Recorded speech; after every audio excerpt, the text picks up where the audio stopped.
Hey there, and welcome to Tales by June, where hearts break, heal, and sometimes seek revenge. Let's begin today's story. Hey, before we begin, let me know where you're watching from. I love seeing how far these stories travel. And if you enjoy this kind of content, don't forget to like, subscribe, and stay tuned for more. I remember the sound first. The soft chime of a glass against another. The faint hum of music floating through the ballroom. Laughter, sharp and polished, like glass breaking behind velvet curtains. And in the middle of it all, me, standing beside my husband, Daniel. He looked perfect that night. Black tuxedo, silver cufflinks, his hair slicked back the way he knew his mother liked it. I used to think that meant something, his attention to detail, the way he wanted to please everyone. Now, I realize he just didn't want to disappoint them. Not me. The gala was his family's annual event, an elegant display of money and pride. The kind where people smiled too wide, spoke too softly, and stabbed each other with compliments that hurt more than knives. I had learned to play the part. Smile. Nod. Pretend. But that night, something inside me was breaking. Maybe it was the way his sister leaned in, whispering something behind her jeweled hand as her friends giggled. Maybe it was his mother's pointed remark, something about how some women just aren't built for this kind of life. Or maybe it was the way Daniel didn't even look at me. He laughed. He talked. He toasted. And when the laughter turned toward me, when his brother's wife joked about how lucky I was to marry above my league, Daniel just smiled faintly and sipped his wine. Like I wasn't there. Like I was a ghost standing beside him, invisible and silent. You know that feeling when your body is in a room, but your soul has already started walking away? That's what I felt. I heard my own voice laugh weakly at their cruelty. I watched my own hands tighten around the stem of the champagne glass until my knuckles went white. And then I saw Daniel glance at me just once. Cold. Distant. Almost amused. That's when something shifted. For years, I had told myself he was quiet, not cruel. That his silence was peace, not neglect. That maybe I just wasn't enough to deserve his defense. But that look told me everything I had refused to see. He didn't protect me because he didn't care to. When the music softened for speeches, I excused myself. My heels echoed across the marble floor as I walked toward the restroom, my chest tight, my breath uneven. Inside, under the warm gold lights, I looked at my reflection. My lipstick was perfect, my hair pinned just right. But my eyes, God, my eyes looked dead. I had spent years trying to be the perfect wife, the perfect daughter-in-law, smiling when they mocked my career, swallowing my pride when they called me the girl from nowhere. I thought patience would earn me love, that kindness would change their hearts. I was wrong. The door creaked open, and his mother walked in. Her perfume arrived before she did, something heavy and expensive, the kind that lingered even after she left a room. "Oh, there you are," she said with a thin smile. "We were wondering if you'd slipped out early again." "Again?" I asked, voice tight. She shrugged, eyes gliding over me like I was a stain she couldn't quite remove.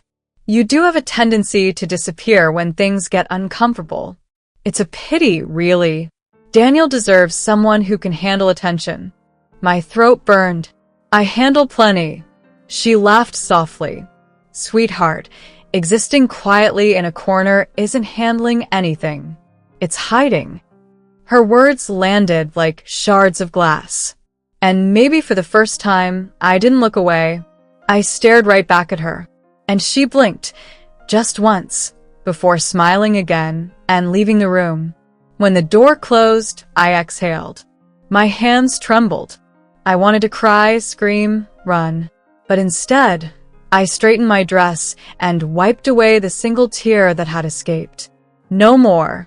By the time I returned to the ballroom, something in me had settled. Not peace. Not yet. But clarity.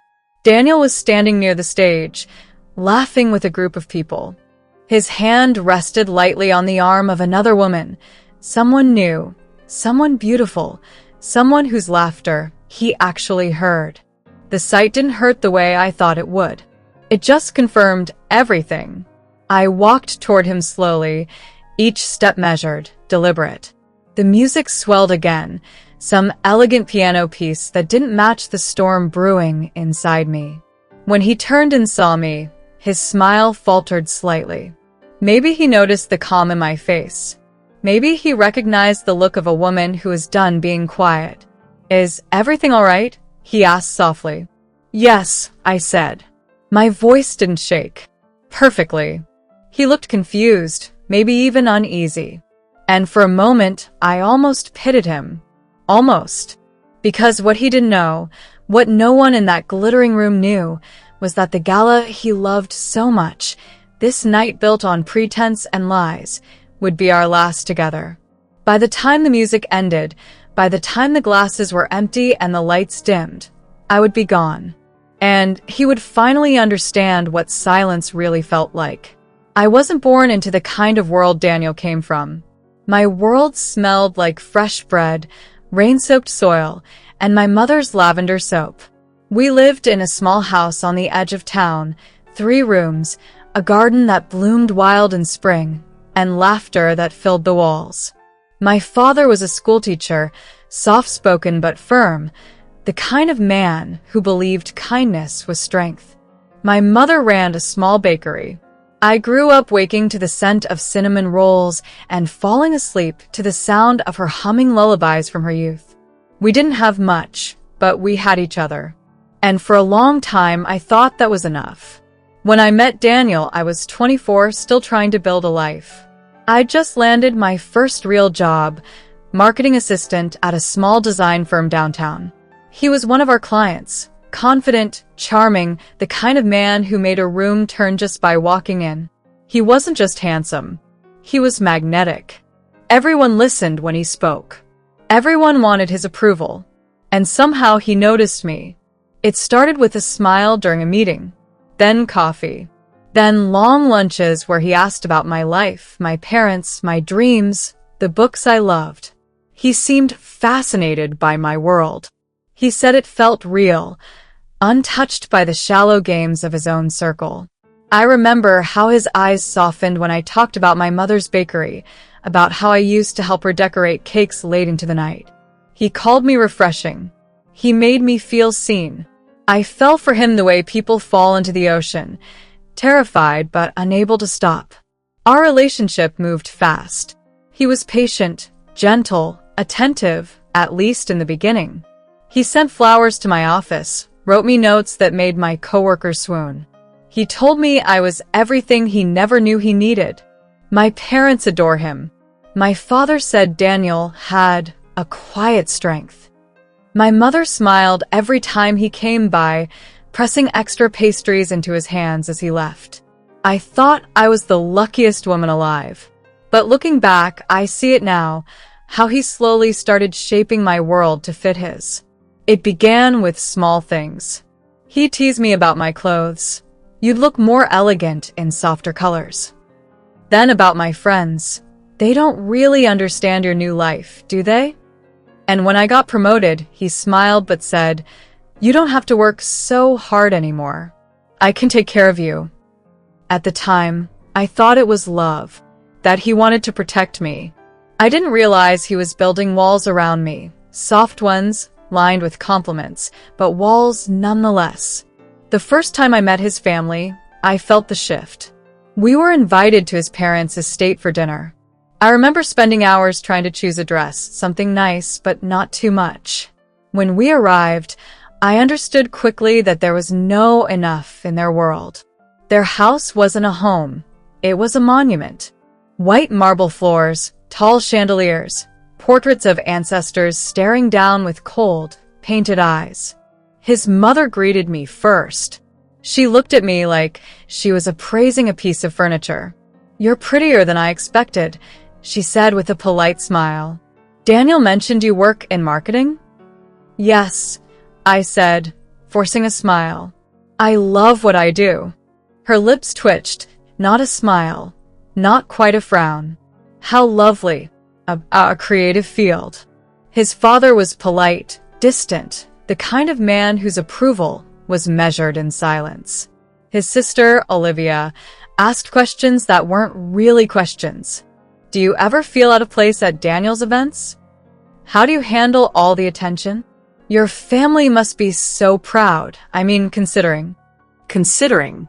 That one word stuck in my chest like a thorn. Daniel laughed it off, kissed my hand under the table, and whispered, "They'll come around." But they never did. The night we got engaged, he proposed at a private rooftop dinner overlooking the city lights. It was perfect, too perfect, like something out of a movie. He knelt, holding a diamond that shimmered like ice. When I said yes, he smiled like he'd won something. For a while, I believed in the fairy tale. We were featured in a society magazine, The Golden Couple. The article talked about his family's business empire and my humble beginnings. I told myself the words didn't matter. That love was enough to bridge any distance. But during the wedding planning, his mother took over everything. The venue, the guest list, The dress. She called it helping. I called it erasing. When I tried to suggest a small ceremony near my parents' home, she laughed softly. "Sweetheart, this isn't a picnic. It's a family event." My mother sat quietly at the planning meetings, her smile fading with each passing hour. She tried to warn me once, gently, the night before the wedding. "June," she said, taking my hands, "don't lose yourself trying to fit into a world that doesn't want you." I promised her I wouldn't, but maybe I already had. The wedding was beautiful if beauty can be cold. White roses. A grand hall filled with people I barely knew. Cameras flashing, champagne flowing. Everyone said I looked radiant. But beneath the veil, I felt hollow. Daniel looked at me like I was something to be proud of, not someone to love. When we exchanged vows, his eyes didn't soften. They gleamed, confident, certain, victorious. After the ceremony, I found a quiet corner outside, needing air. My father joined me. He placed a hand on my shoulder and said softly, "If you ever feel small, remember, you are not." I nodded, smiled, pretended to believe him. But as the night went on, I watched Daniel move through the crowd, laughing, shaking hands, already playing his part as the perfect husband. I realized then that I wasn't his partner. I was his symbol, a beautiful accessory in his perfect life. Still, I tried. For months after the wedding, I told myself things would change, that once the newness wore off, we'd find each other again. But the distance grew. Conversations turned to silence. Dinners turned to performances. And I began to fade, piece by piece, into the background of my own story. I told myself love was about patience, that families took time to accept outsiders, that if I just kept being kind, they'd see my heart. But the truth was simpler and crueler. They didn't want to see me, and Daniel didn't make them. That was the beginning of the end, though I didn't know it yet. Looking back now, I can still feel the girl I was then. Hopeful, naive, desperate to belong. If I could speak to her, I'd tell her, you can't build a life by shrinking yourself to fit inside someone else's. But at the time, I still believed in the fairy tale. And fairy tales always end in a grand ballroom. I just didn't realize mine would end with a single word: divorce. People think heartbreak happens in one moment, a single betrayal, a cruel sentence, a truth too sharp to ignore. But it doesn't. It happens slowly, quietly, like water seeping through cracks until the foundation finally gives way. That's how my marriage began to fall apart. Not with a bang, but with silences that grew heavier every day. The first time it happened, we were at Sunday lunch with his family. It was one of those long, formal meals, crystal glasses, silver cutlery, conversations that circled endlessly around money and people I didn't know. I had baked an apple pie that morning, my mother's recipe. It was something simple, something me. I brought it proudly, hoping maybe it would make them smile. When dessert time came, I offered it. Daniel's mother took one bite and placed her fork down with a delicate clink. "Oh," she said softly, smiling that tight, polite smile. "It's quaint." I froze. "Quaint." She dabbed her lips with a napkin. Sweet. "A bit rustic. I suppose it's what they call comfort food. You know, those charming little homemade things." Olivia, his sister, laughed. "It tastes like something from a fair, doesn't it? So old-fashioned." The table joined in, polite chuckles, harmless on the surface. But every laugh was a knife. I looked at Daniel, hoping for anything. A word, a smile, even a touch of his hand. But he just kept eating, eyes on his plate. When I tried to meet his gaze, he said lightly, "They're just teasing, June. Don't take it so seriously." I smiled, because what else could I do? But when we drove home, I stared out the window, my pie dish empty beside me, and realized something I didn't want to admit. It wasn't just his family mocking me. It was him letting them. The second time was during his company's charity gala. I had helped organize part of the event, the decorations, the guest coordination. I'd spent weeks perfecting every detail. Daniel was proud, at least that's what I thought. Until his mother found me talking to one of the donors. "Oh, June," she said sweetly, interrupting. "It's wonderful to see you keeping yourself busy.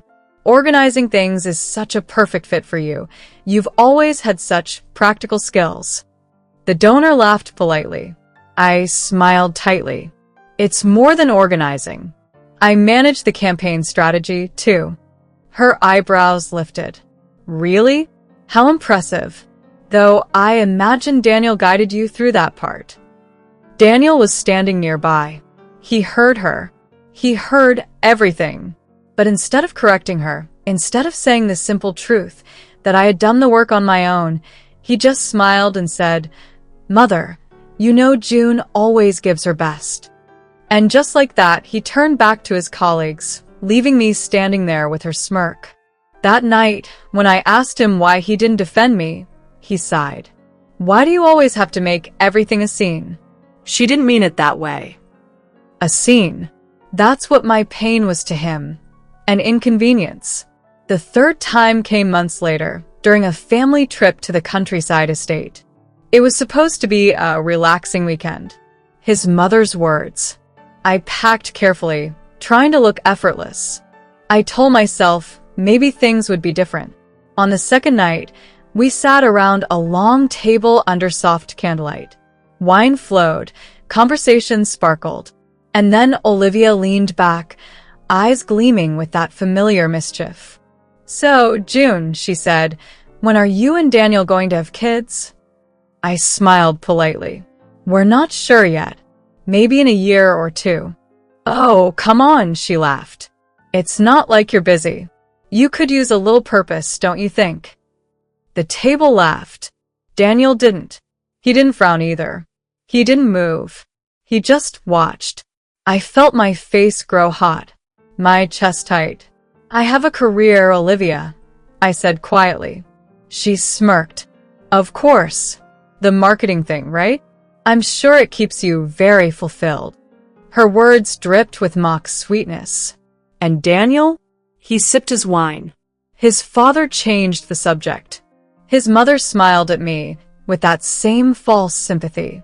When dinner ended, I went outside. The night air was cold and clean, and I could finally breathe again. Daniel found me on the terrace minutes later. "Why do you let them talk to me like that?" I asked. My voice shook. "Do you even hear what they say?" He rubbed his forehead. "They don't mean harm, June. You're too sensitive. You can't expect them to change overnight." I stared at him. "But you could at least stand by me." He looked at me for a long moment, his expression unreadable. Then he said, softly but firmly, "You knew what you were marrying into." And then he turned and walked back inside. That night, I cried quietly in the guest room. Not because of his family's cruelty, I had learned to expect that, but because I realized something far worse. Daniel didn't see me as his equal. He saw me as someone to manage, to pacify. I had loved him so deeply, so completely, that I hadn't noticed the ground disappearing beneath me. Love isn't supposed to make you small. It isn't supposed to silence you. But mine did.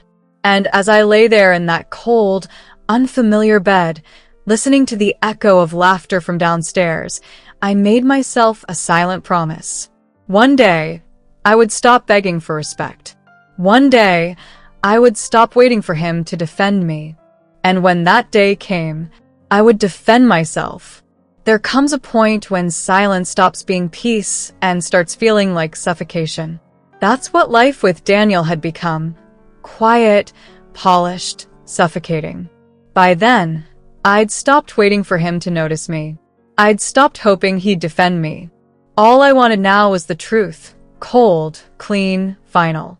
And deep down, I already knew it. There was someone else. The signs were everywhere. Late nights that turned into early mornings. Conversations that ended with, "You wouldn't understand." A phone that never left his hand, even at the dinner table.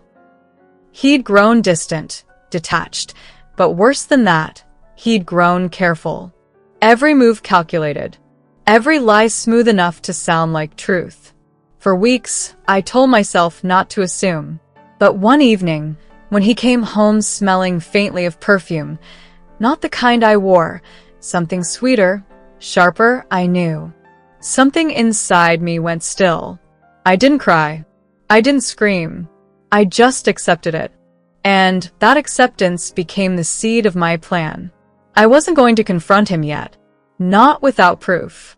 Not in his world, where power was perception and truth could be twisted until I looked like the mad one. I needed evidence. Undeniable, irrefutable. And I knew exactly where to find it. His mother. She always knew everything.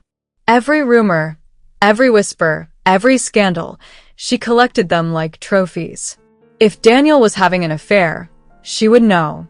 And she would brag about it when she thought I wasn't listening. So, when she invited me to her next kiddie party, I accepted. She sounded surprised on the phone, almost amused. "Really, June? How lovely.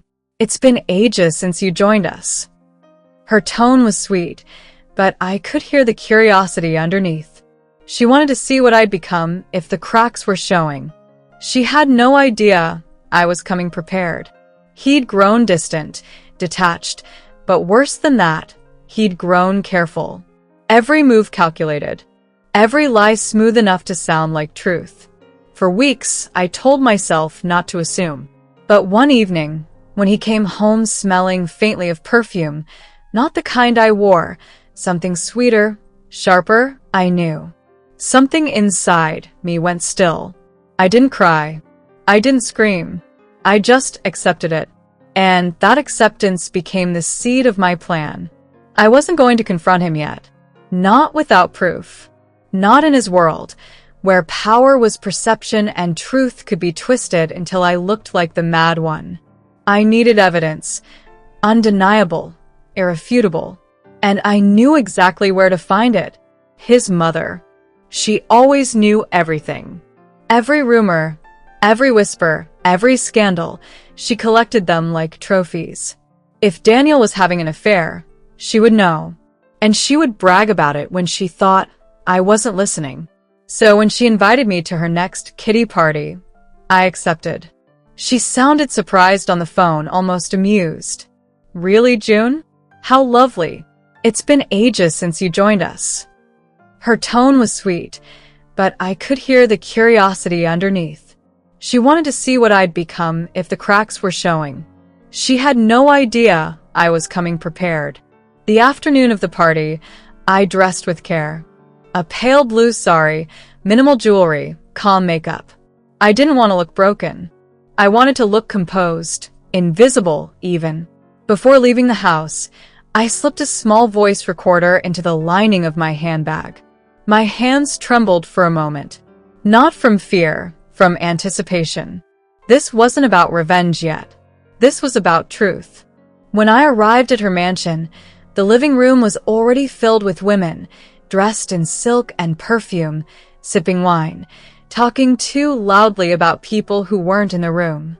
His mother spotted me and smiled that familiar, sharp smile. "June, dear, how brave of you to come. I know these gatherings can be overwhelming." I smiled back. "Not at all. It's good to see everyone." Olivia, her daughter, was there too, lounging on the couch, scrolling through her phone, pretending to be bored. When she looked up, her eyes glimmered with something I couldn't quite name, amusement, maybe, or pity. They spoke to me kindly at first, compliments wrapped around barbs. "How do you manage that big house all alone? You must get lonely with Daniel working so much. Some women just aren't built for this kind of lifestyle." I smiled through it all, nodding, sipping my tea, outwardly calm, inwardly counting seconds. Because I wasn't here to defend myself. I was here to listen.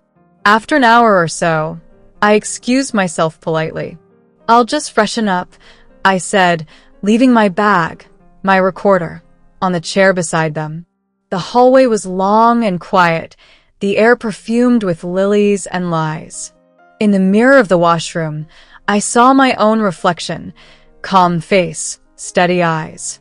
But I could feel my pulse racing beneath my skin. "You can do this," I told myself silently. "You've been quiet long enough." I washed my hands slowly, giving them time. I knew how these gatherings worked. Gossip flowed best when the target left the room. It didn't take long.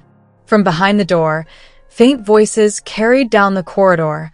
Laughter, whispers, the familiar rhythm of cruelty disguised as conversation. I closed my eyes, letting the sound fade into background noise. I didn't need to hear it now. I would hear it later, clearly, completely. I stayed in there a few more minutes, long enough for the conversation to feel safe for them again, then walked back, composure restored. The moment I re-entered, their voices dropped, their smiles too bright. "There you are," his mother said lightly. "We were just talking about you." "I'm sure," I said, with a small smile. I picked up my bag, thanked them for the afternoon, and stood. "It's getting late," I said. "Please tell Daniel's father I send my regards." "Oh, leaving already?" Olivia asked, pretending disappointment. "Yes," I said, my voice steady. "I've heard everything I needed to." She frowned slightly, but I smiled sweetly and turned away before she could reply. Outside, the air felt cooler, lighter. I walked to my car slowly, my heart pounding with a strange, electric calm. Inside that bag was everything I needed, their words, their plans, their cruelty. Proof of what I'd always known. They had never seen me as family, only as a temporary inconvenience. And maybe, just maybe, proof that Daniel's betrayal wasn't just his choice, it was orchestrated. As I drove home, I thought about what I'd do next. For years, I'd survived by staying quiet, by believing silence was strength. But now I understood silence was their weapon, not mine. It was time to plan, time to move carefully, strategically. I wasn't going to scream. I wasn't going to beg. I would wait. I would listen. And when the moment came, I would speak. Not in anger, but with proof, with precision. Because sometimes the loudest revenge isn't fury, it's calm, deliberate truth. That night, I replayed the day in my mind as I placed the recorder on my desk. My hands were steady this time. Whatever was captured inside that tiny device would change everything. For the first time in years, I felt powerful. Not because of what I had, but because of what I finally understood. They thought I was weak. They thought I'd stay silent. But I had already stopped being the woman who needed their approval. I was becoming someone new. Someone dangerous. and they would never see it coming. The chandeliers glittered like stars that had forgotten how to shine. Music drifted through the ballroom, elegant and empty. And somewhere beneath it all, I could hear my own heartbeat, steady, calm, ready. I had been to 100 of these events before, but tonight felt different. Maybe because I already knew how it would end. When I came back from the restroom, my reflection still fresh in my mind, the woman in the mirror who had promised never to break again, I walked through the crowd with quiet confidence. I wasn't the wife in the corner anymore. I was in the silent shadow of Daniel's perfect family. Not tonight. His mother spotted me first. Her face stretched into that familiar mask, the polished smile of someone who believed she owned the room. June, she called, voice loud enough to turn heads. There you are. We were wondering if you'd disappeared again. You do love to vanish when things get too refined. Polite laughter rippled through the nearby guests. I smiled faintly. Oh, I only disappear when the air gets too stale. It's a survival instinct. A few guests chuckled quietly. His mother blinked, unsure whether she'd been insulted or complimented. But she wasn't done. Not tonight. She gestured to the table beside her, filled with her closest friends, women who thrived on gossip and subtle cruelty. Ladies, she said, you must hear this. Our June tried to bake again. Isn't that adorable? She still thinks pies can solve problems. More laughter. Daniel smiled awkwardly, the same faint curve of lips I'd come to despise. I felt the sting, but I stayed calm. I just watched her, the woman who had mistaken cruelty for elegance. Then she added softly, with a smile sharper than glass, well, perhaps Daniel doesn't mind. He's always been patient with simple things. My fingers tightened around my glass. For one last time, I looked at Daniel. He stood there, silent. Like always. His eyes flickered toward me, nervous, pleading maybe, or simply tired. But his mouth stayed closed.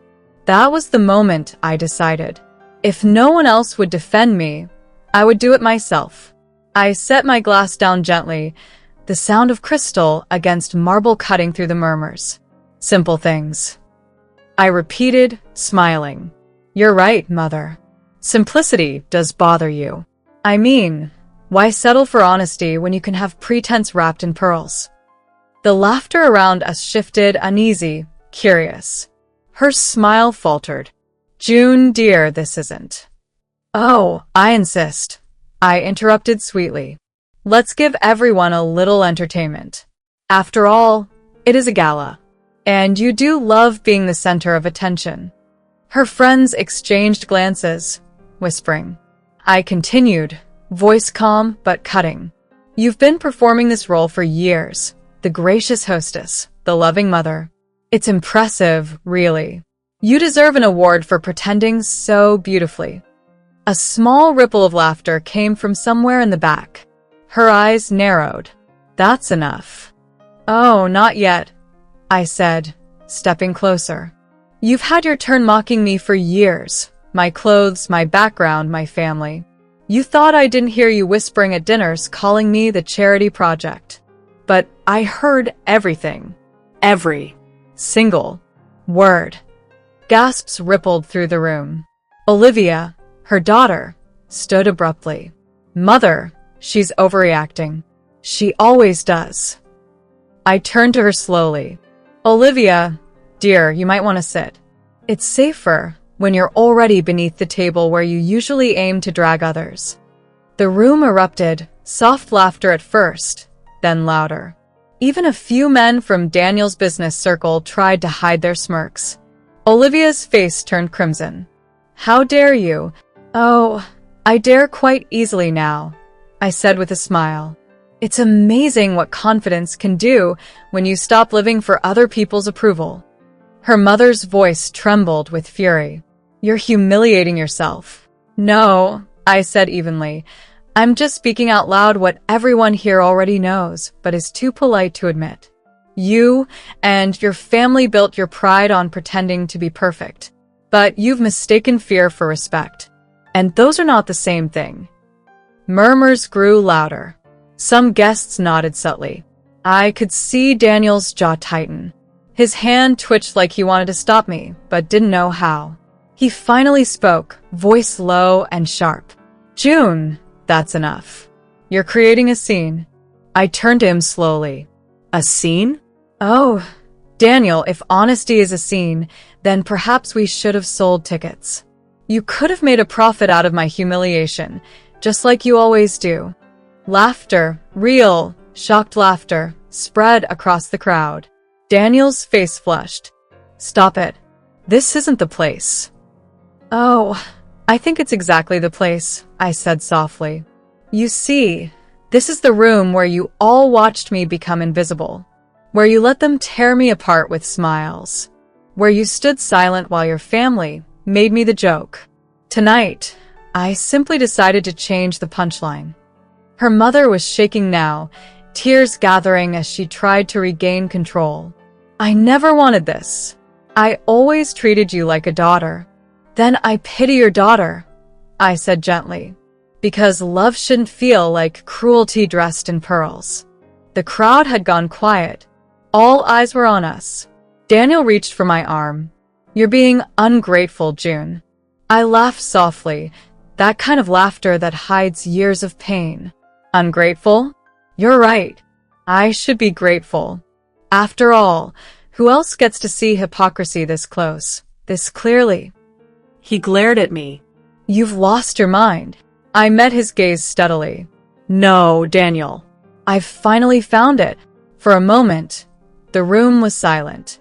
The orchestra had stopped playing. Even the air seemed to pause. But I wasn't finished.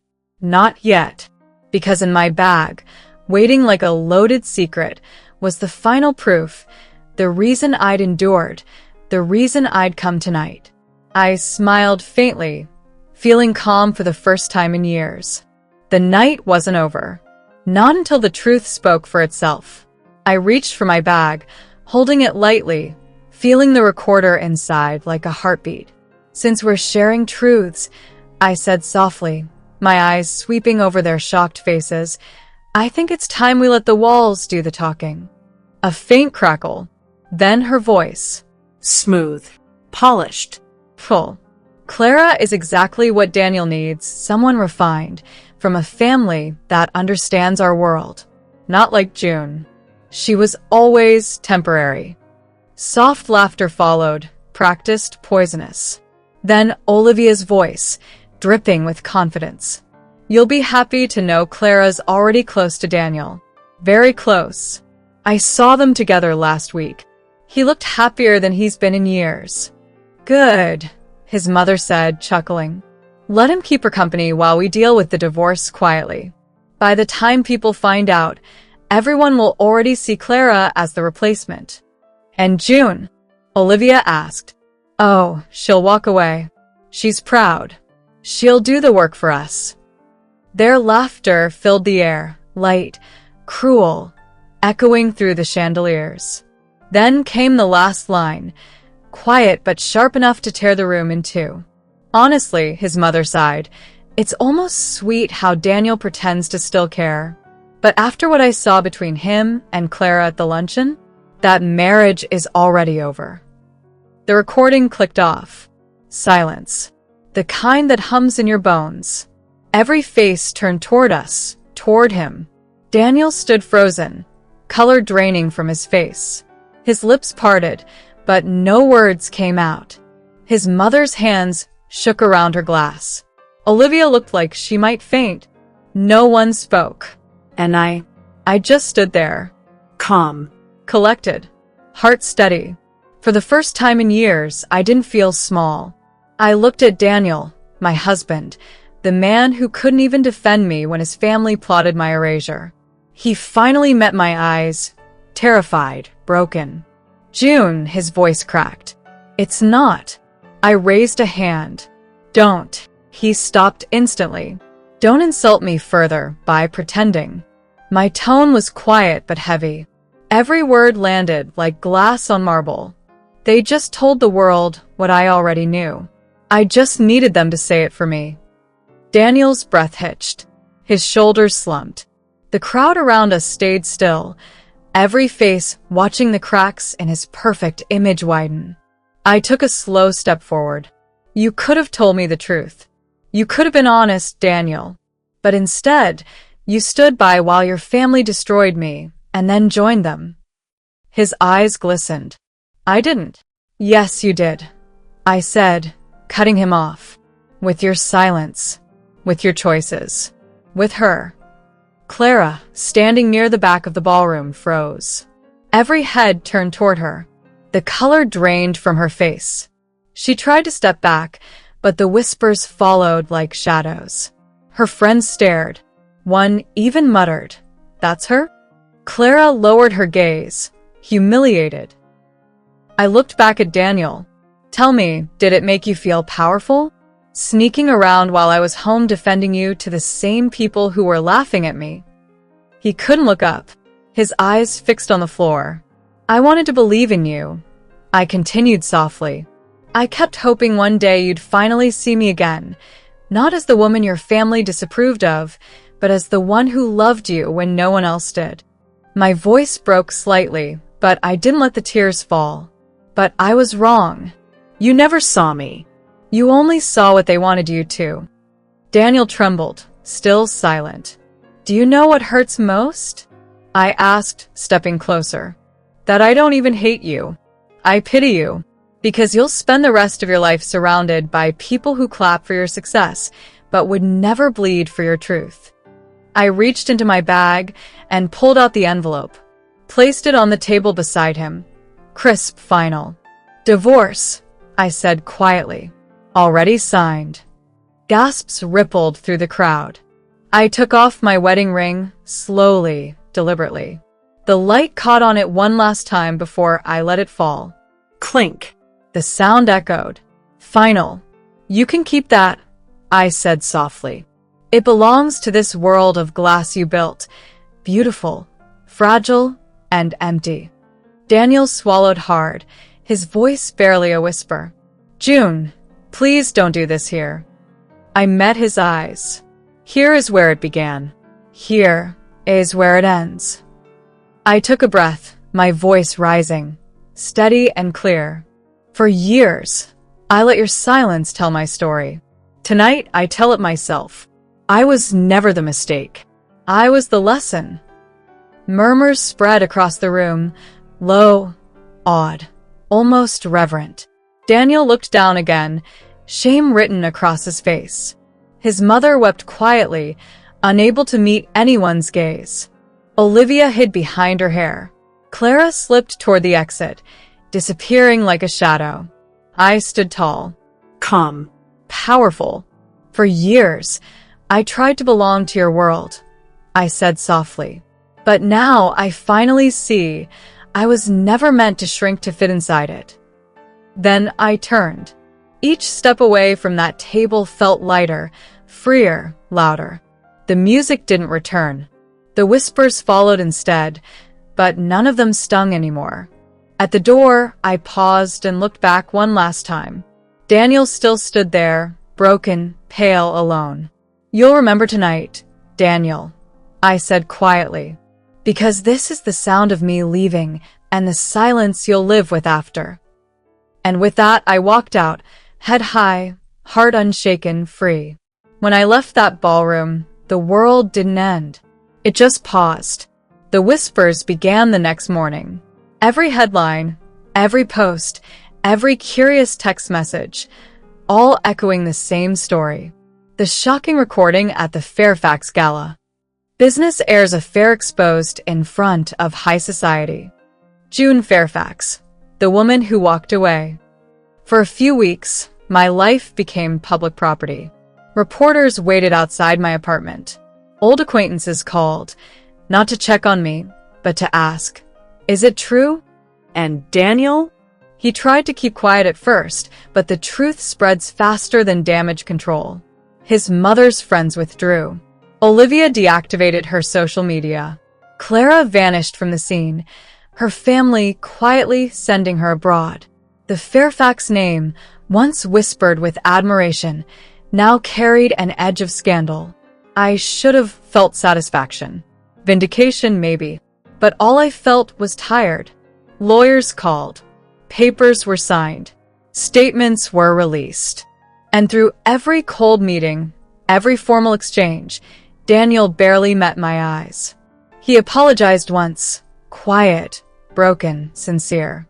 But apologies can't rebuild trust when the foundation itself has rotted. Our divorce took months.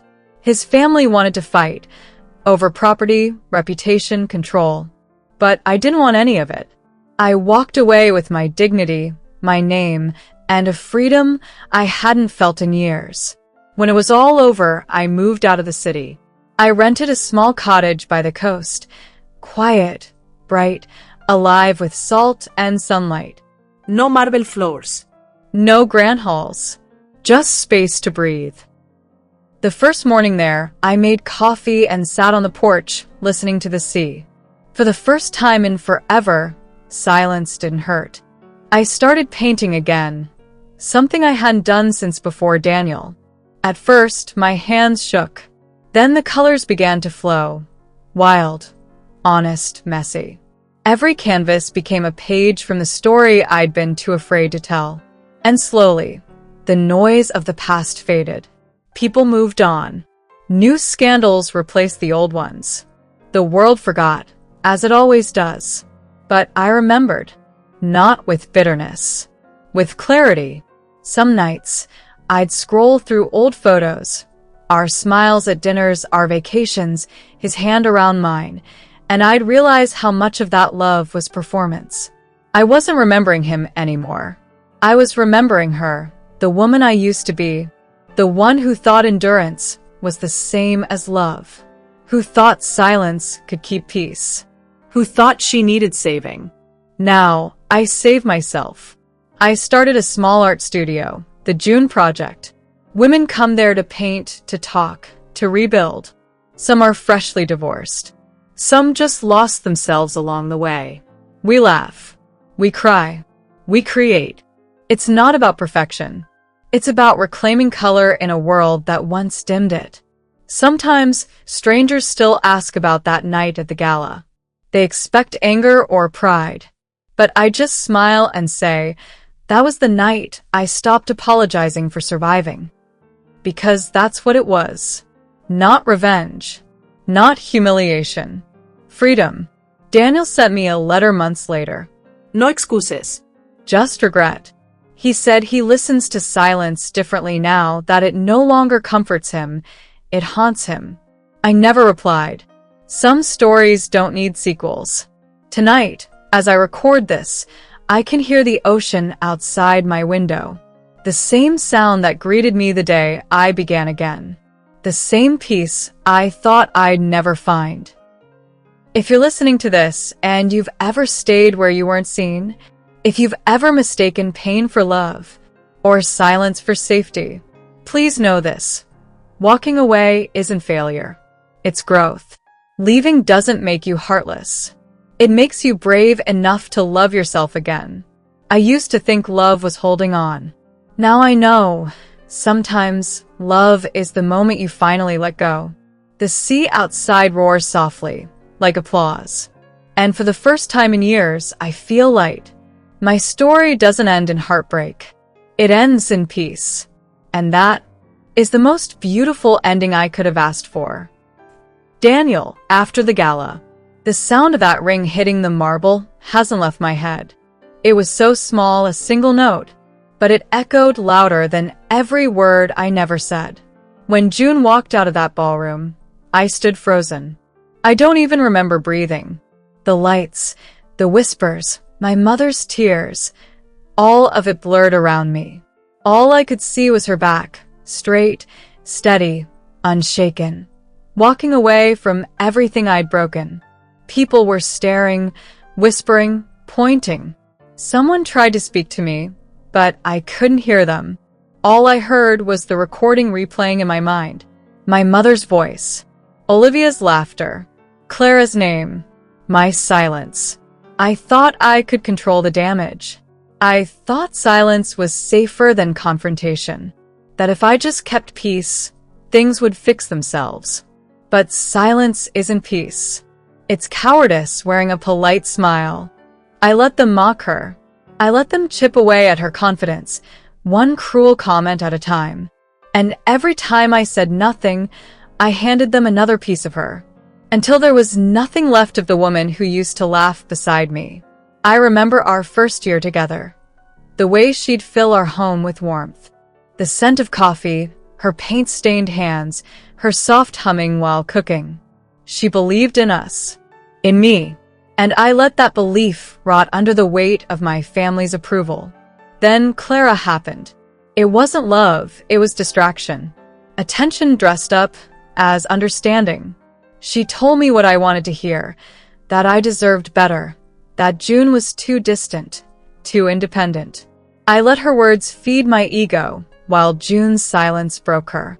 And that night at the gala, when the recording played, when every secret spilled into the air like shattered glass, I finally saw myself the way June must have always seen me. Not as a husband, Not even as a man. just a shadow standing behind stronger voices. I tried to call her after. She never answered. I went to her apartment. She had already left. Her lawyer sent the papers. No notes. No words.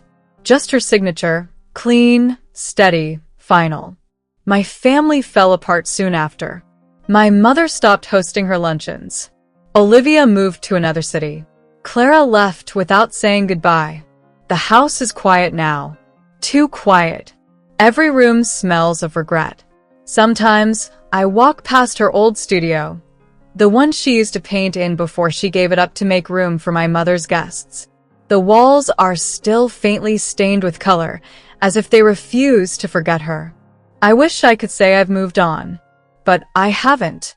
I still see her in everything. In sunlight hitting a glass. In the sound of laughter that isn't hers. In silence that now feels like punishment. I've stopped defending myself to people. They whisper, I let them. I deserve their whispers. June once told me that love isn't proven by grand gestures. It's proven in small moments when you choose someone even when it's inconvenient. And every time I stayed silent, I chose convenience over her. Now, when I close my eyes, I don't see the night she left. I see every night before that, when I could have spoken, could have defended, could have been better. Those are the moments that haunt me. The night of the gala wasn't when I lost her. That was just when everyone else realized it. I'd lost her long before, slowly, quietly. In every moment, I chose not to be her voice. People call what happened a scandal. I call it justice. She didn't destroy me. She revealed me. And maybe that's why I'll never hate her. Because the truth is, she gave me something no one else ever could. A mirror. A reflection so brutal, I'll never be the same man again. Sometimes I still imagine seeing her again just once. Not to ask for forgiveness. I don't deserve it. But to tell her thank you for teaching me that silence has consequences. And that losing her was the loudest sound I'll ever hear.